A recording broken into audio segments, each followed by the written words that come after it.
Assalamualaikum warahmatullahi wabarakatuh.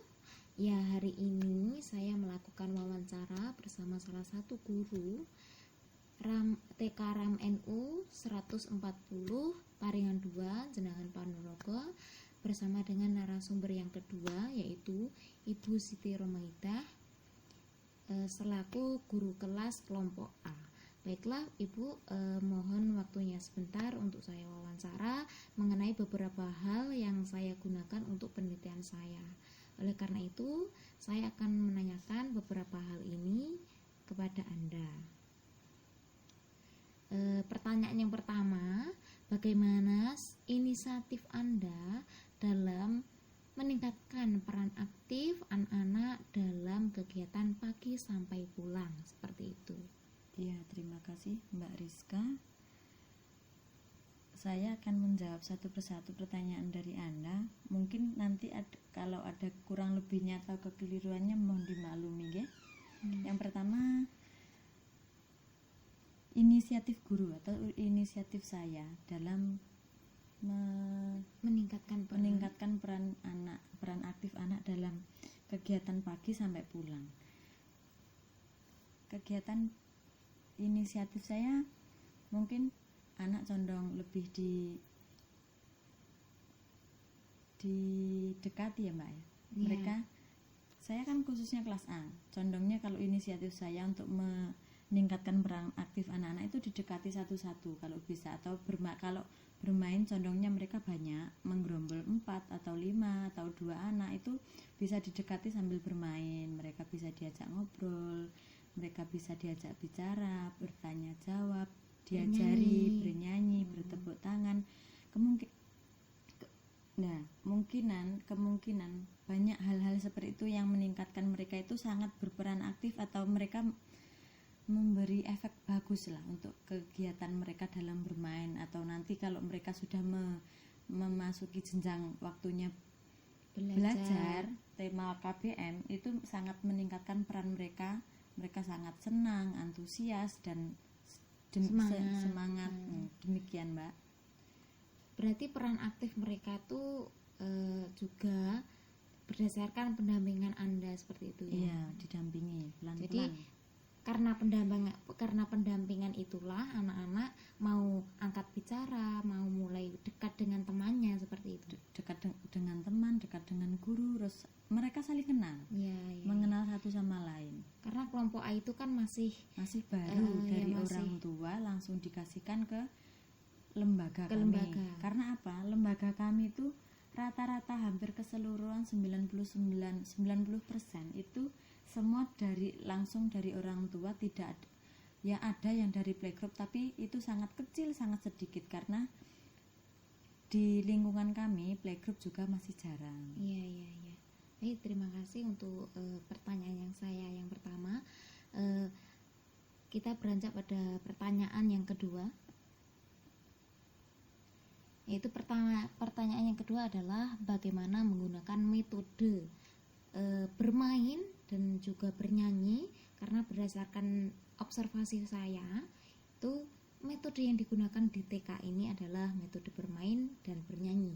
Dalam kegiatan ini bagaimana Anda menggunakan metode bermain dan bernyanyi dalam kegiatan anak-anak seperti itu? Ya, metode atau tata cara yang kami gunakan dalam bermain dan bernyanyi itu ada banyak hal, ada banyak cara. Yang pertama bisa dari mulai tepuk meja, tepuk tangan sambil melompat, tepuk tangan yang diselingi dengan bicara, terus kita bernyanyi menggunakan kata, menggunakan huruf, menggunakan nama-nama buah dan sebagainya. Itu banyak sekali hal-hal yang dapat kita gunakan untuk metode bermain dan bernyanyi. Apakah juga salah satunya menggunakan suara-suara hewan? Apakah salah satunya? Suara hewan ada. Mengenal suara hewan. Baik. Di sini adakah manfaatnya? Kan dari mereka mempunyai metode bermain dan bernyanyi, di sini banyakkah manfaat yang diperoleh mereka? Seperti itu. manfaat yang diperoleh sangat banyak. Mereka bisa mengenal suara hewan, mereka mengenal atau mengingat-ingat nama-nama huruf, nama-nama hari. Terus mereka juga melalui bermain atau bertepuk tangan tadi bisa menggunakan kedua tangannya untuk tepuk tangan dengan benar, karena masih banyak ditemui mereka, anak-anak kami, murid-murid kami itu bertepuk tangan masih belum benar, belum pas. Ada yang tepuk tangan menggunakan punggung, ada cuma yang jari jemari. Itu kan bisa melatih mereka untuk bertepuk tangan dengan bermain yang bagus, yang benar. Berarti ini juga dapat meningkatkan fisik motorik mereka, untuk melihat sejauh mana fisik motorik mereka itu digunakan, seperti betul. itu. Dan juga melatih kognitif mereka, kecerdasan juga intelijensi mereka dalam mengenali beberapa hal yang belum mereka kenali dari sebelum-sebelumnya, seperti itu ya Bu. Iya betul sekali Mbak. Beranjak ke pertanyaan ke nomor 3, yaitu bagaimana jika dalam kegiatan anak-anak tidak menggunakan kedua metode tersebut, kedua metode bermain dan bernyanyi ini? Kalau kami sebagai guru tidak menggunakan metode bermain ataupun bernyanyi, itu sangat berpengaruh pada psikis mereka Mbak. Karena apa? Mereka condongnya dari anak-anak kami kan langsung dari orang tua langsung ke lembaga kami. Itu saat mereka proses berangkat dari sekolah berangkat dari rumah menuju ke sekolah, itu juga sudah menemui beberapa banyak hal. Apabila kami sebagai guru tidak mengajak mereka, merangkul mereka dengan metode bernyanyi atau bertepuk tangan, mereka nanti dalam pengaruh KBM sangat mempengaruhi. Mereka bisa melamun, mereka bisa mengantuk, mereka bosan, mereka bermain sendiri. Itu sangat mempengaruhi dalam hal KBM kami. Maka dari itu kami harus memberi permainan atau bermain dahulu, bermain mengenal teman, bermain lari-larian untuk sekedar untuk menghilangkan bosan, agar mereka kembali pada mood yang baik. Iya, mood yang baik. Seperti itu. Terima kasih Bu. Kita beranjak ke nomor 4 ya. Iya.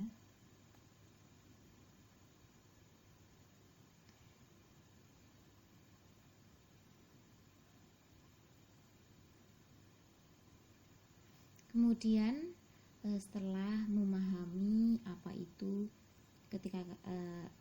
ternyata ketika tidak menggunakan kedua metode ini mempunyai banyak pengaruh yang tidak baik pada anak-anak. Oleh karena itu, ketika menggunakan metode bermain dan bernyanyi ini, bagaimana produktivitas dan kreativitas anak dalam melakukan kegiatan, jika dalam kegiatannya juga ini produktivitas apapun, produktivitas mungkin menulis, menggambar, ataupun juga kreativitas mereka, perilaku mereka, seperti itu, bagaimana Bu?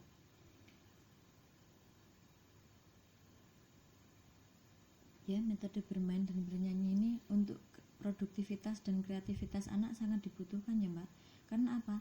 Produktivitas mereka dalam menulis, menggambar, mereka dalam kreativitas mewarnai, menebalkan, mencocok, menjiplak, itu sangat penting. Karena apa? Apabila kita tidak menggunakan metode bermain dan bernyanyi, itu nanti dalam produktivitas dan kreativitas sangat mempengaruhi. Untuk mereka bisa turun, moodnya itu hilang. Karena itu mereka harus diberi atau diselingi bermain dan bernyanyi agar produktivitas dan kreativitas mereka itu naik dan semangat. Intinya itu senang. Intinya senang setiap jam-jam pelajaran, jam-jamnya dia selama di kelas itu tidak membosankan dan dia tetap antusias, seperti itu. Ya. Berarti ini tujuan daripada bermain dan bernyanyi itu apakah juga untuk selalu mengelola emosi ataupun juga moodnya ternyata Bu. Iya. Oke, Setelah itu saya akan menanyakan bagaimana pengaruh positif metode bermain dan bernyanyi terhadap keadaan psikis anak. Kan psikis anak itu banyak sekali, karena mereka itu psikis anak itu tergolong yang sering bergonta-ganti, bisa sedikit waktu yang sekarang ini senang, sebentar lagi menjadi sedih atau sebentar lagi marah-marah. Oleh karena itu, untuk terus menerus menstabilkan supaya anak itu selalu senang, ceria dan bahagia, pengaruh dari bermain dan bernyanyi ini terhadap psikisnya bagaimana? Pengaruh positif ya Mbak, metode bermain dan bernyanyi terhadap psikis anak ini sangat bagus. Karena apa?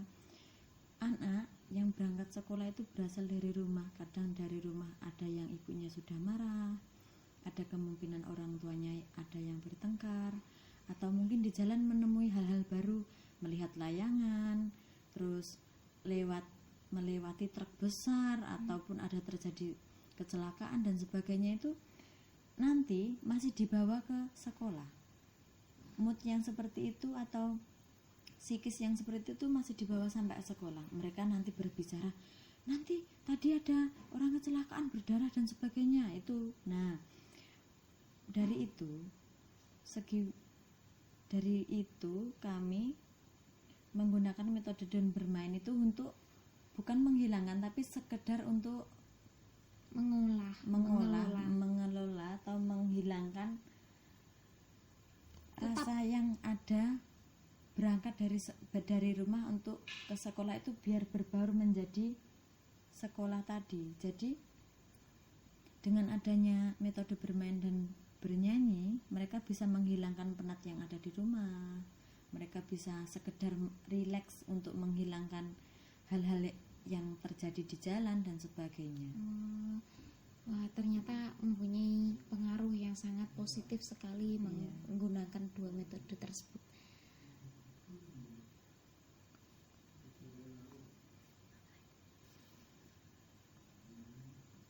Kemudian bagaimana sih bentuk-bentuk bermain yang diterapkan pada anak-anak di TK RAM NU Paringan Jenengan ini, Bu? Bentuk-bentuk bermain yang diterapkan pada anak itu banyak ya Mbak ya. Kita melompat sambil bernyanyi, bertepuk tangan sambil melompat sambil berbicara itu juga bisa. Terus kita menggunakan tepuk meja, sembuhan dok itu menggunakan kedua tangan. Nanti tangan panas kan mereka sudah bilang panas Bu, itu refleks mereka kan juga bermain.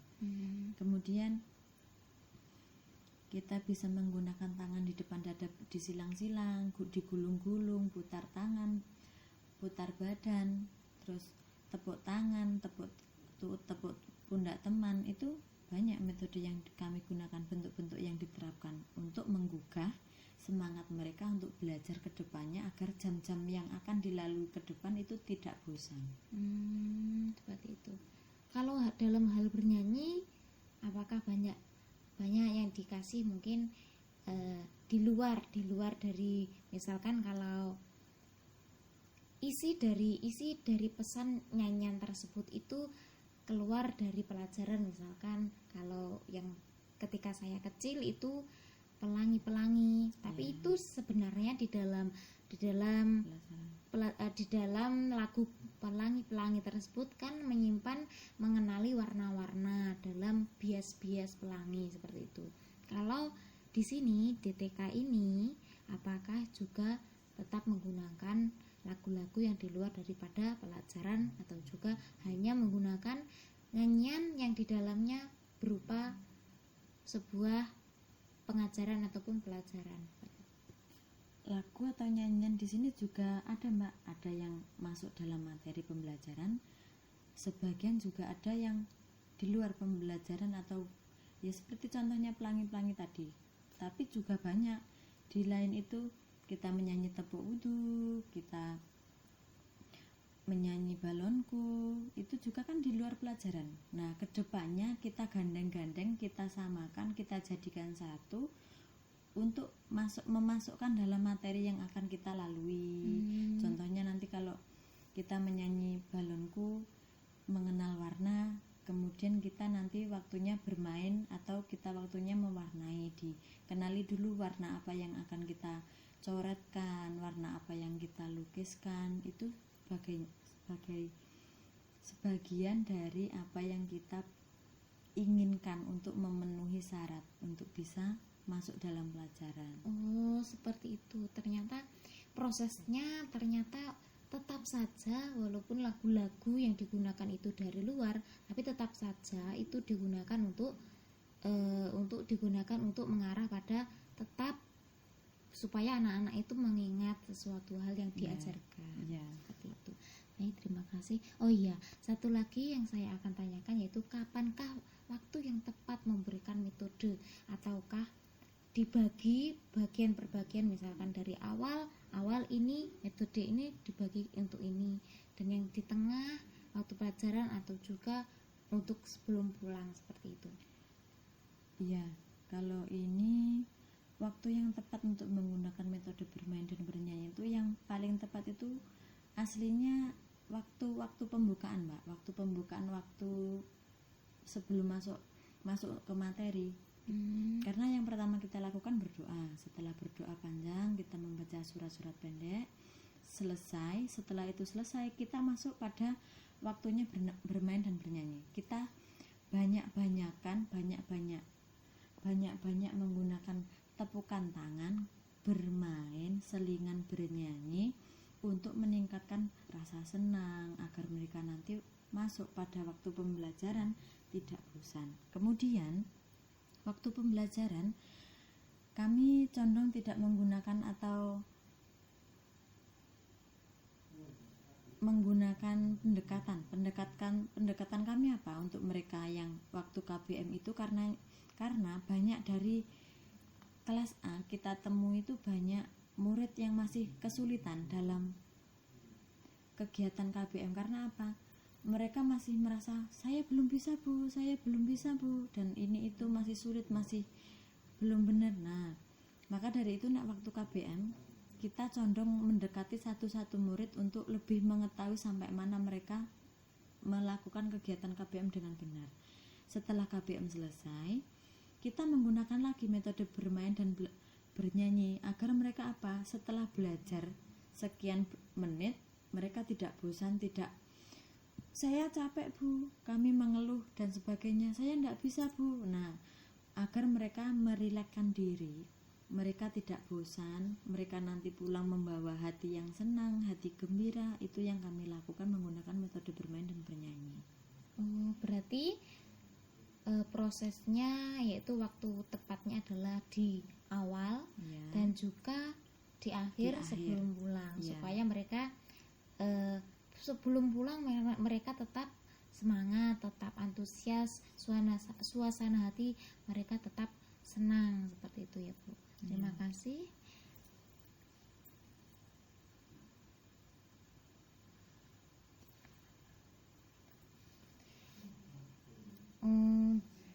Saya tanyakan lagi untuk yang terakhir kali, yaitu pertanyaannya, apakah ada perbedaan antara kelompok A dan kelompok B dalam segi metode bermain dan bernyanyi?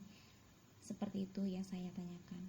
Ya, perbedaan antara kelompok A dan kelompok B dalam metode bermain dan bernyanyi itu banyak ya Mbak perbedaannya. Kalau kelompok A, kami condong itu yang sederhana bernyanyi yang pendek-pendek, bermain yang simple, terus pendekatannya juga mengarah untuk ke satu-satu anak. Karena apa? Kelompok A itu condong masih dari orang tua langsung ke guru. Nah, mereka nanti ada segi emosionalnya. Mereka masih malu, mereka takut, mereka masih ragu-ragu untuk menunjukkan diri bahwa mereka bisa. Itu banyak sekali yang kami temukan seperti itu. Maka dari itu kalau kelompok A dari segi bermain dan bernyanyi, kami sangat membatasi untuk condong untuk sedikit memberikan yang sederhana dan simpel agar mereka bisa menyerap dengan baik dan tidak terlalu banyak. Apabila terlalu banyak mereka nanti banyak domblongnya, mereka bingung. Kadang condong setelah bingung mereka diam, tidak bisa mengikuti, malah mereka malah diam. Kemudian kalau kelompok B, mereka itu sudah condong mandiri, mereka bisa menyerap banyak hal yang kami berikan. Contohnya kalau tepuk tangan atau bernyanyi agak panjang, mereka sudah bisa menirukan, diajari 1-2 kali sudah pintar. Nah, kemudian kalau yang B, mereka itu nanti kan jenjangnya akan naik ke sekolahan SD atau MI. Maka dari itu, kalau kelompok B kami condong memberikan hal-hal yang sudah tinggi, yang pengalaman atau metode bermain dan bernyanyinya itu kita sudah mengarahkan untuk ke jenjang yang lebih tinggi, jenjang yang banyak, kemudian bernyanyi juga banyak, mengenalkan hal-hal yang lebih tinggi daripada yang A. Kami hanya mendampingi. Kalau yang B, condong kami mendampingi yang B itu untuk mengarahkan mereka. Mereka sudah mandiri, mereka sudah pintar, kami hanya mendampingi dan menemani. Ya, baik Bu. Terima kasih atas wawancara pada hari ini yang telah diberikan.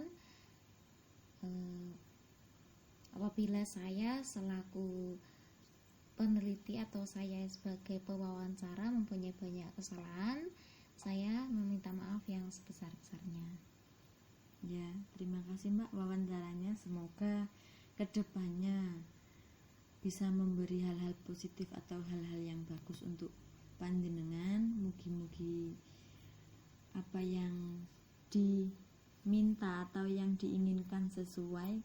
Kalau ada banyak hal yang kurang atau mungkin ada kekeliruan dari saya pribadi, saya mohon maaf. Terima kasih Mbak. Saya juga terima kasih Bu, sama-sama.